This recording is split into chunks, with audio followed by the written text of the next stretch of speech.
জয় হিন্দ। তো আবার চলে আসলাম ধামাকাদার একটা ভিডিও নিয়ে।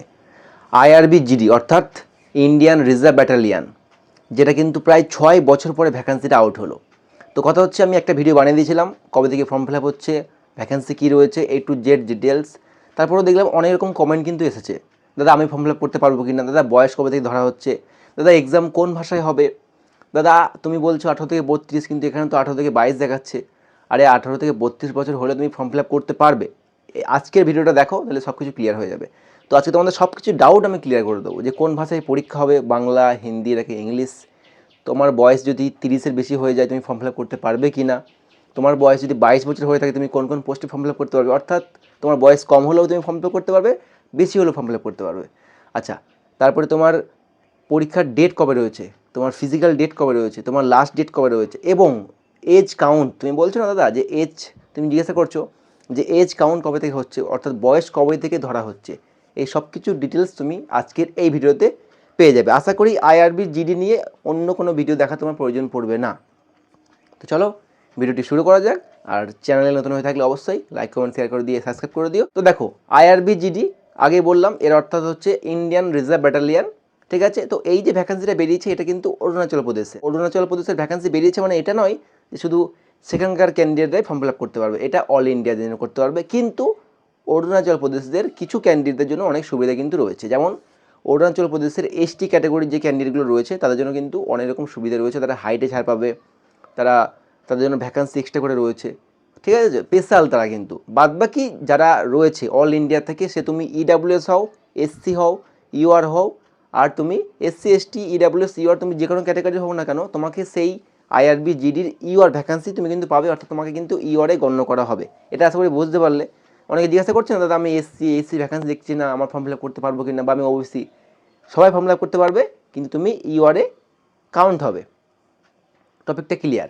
এবার সেকেন্ড টপিকে আসি, যে তোমাদের এজ কাউন্ট অর্থাৎ বয়স কবে থেকে ধরা হচ্ছে। তো তোমাদের বয়স ধরা হচ্ছে 10/4, এপ্রিল মাসের 10 তারিখ থেকে তোমাদের কিন্তু বয়স কাউন্ট করা হবে। অর্থাৎ তোমাদের যে ফর্ম ফিল আপের লাস্ট ডেট, অর্থাৎ মার্চ মাসের 23 তারিখ থেকে তোমাদের কিন্তু অ্যাপ্লিকেশন শুরু হয়ে যাচ্ছে অনলাইন, এবং তোমাদের অনলাইন অ্যাপ্লিকেশন লাস্ট ডেট হচ্ছে 10ই এপ্রিল। তো এই 10ই এপ্রিল থেকেই তোমাদের কিন্তু এজ কাউন্ট করা হচ্ছে। ক্লিয়ার? আচ্ছা, এবার কথা হচ্ছে দাদা বয়স বেশি হলে ফর্ম ফিল আপ করা যাবে না, তুমি বলছো করা যাবে। আরে দেখো, টোটাল ভ্যাকান্সি টোটাল পোস্ট আছে আই থিঙ্ক 6 থেকে 8টা।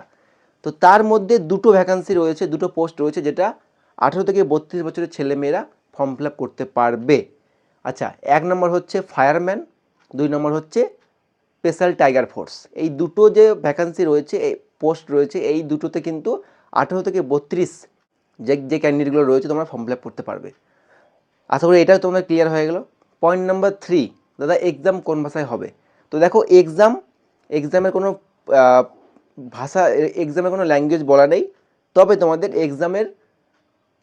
এক্সাম তোমাদের বাংলাতে তো হবেই না 100%, তোমাদের হিন্দি আর ইংলিশ এই দুটোতেই হওয়ার সম্ভাবনা রয়েছে, তবে বাংলা হবে এটা কিন্তু কেউ ভেবে রেখো না।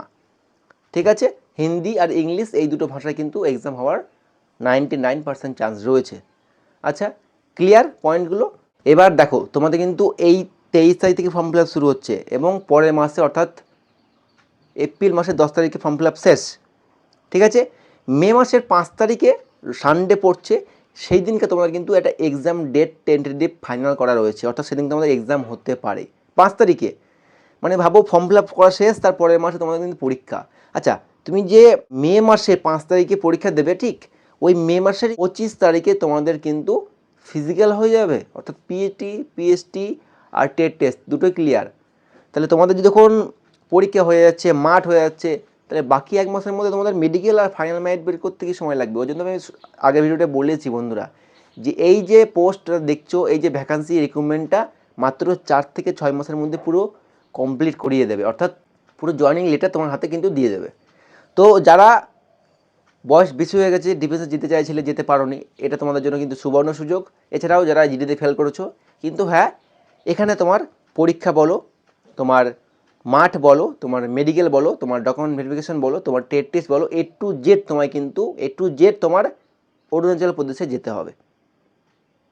ক্লিয়ার? এবং নিচে তোমাদের সেন্টার লিস্টও দেওয়া রয়েছে যে তুমি এই সমস্ত সেন্টারে তুমি পরীক্ষার জন্য তুমি সেন্টার চুজ করতে পারবে।